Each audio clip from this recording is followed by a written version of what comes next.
فعايزين بقى، وعارفه ان حضرتك متمرس بالاخص في الحته بتاعه عضه الكلب والقطه، عشان دي دايما طبعا بتجنن الامهات. أكيد بالذات أكيد. ابنها يكون بيلعب في النادي، اتخربش من كلب، اتخربش من قطه، تتصرف ازاي الام او تعمل ايه في حكايه ان ابنها اتخربش في النادي؟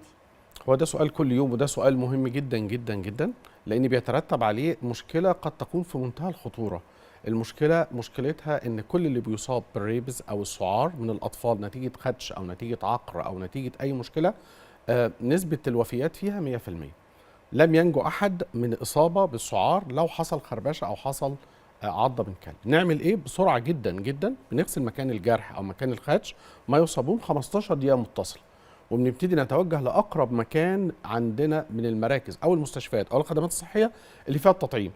ومصر فيها حوالي 340 مركز مجهز بالتطعيمات فور فري يطعموا، ودي بتحمي الطفل 100%، 100% وقايه، 100% فيتال، وده عيب الفيروس ده. دي المشكله اللي فيه.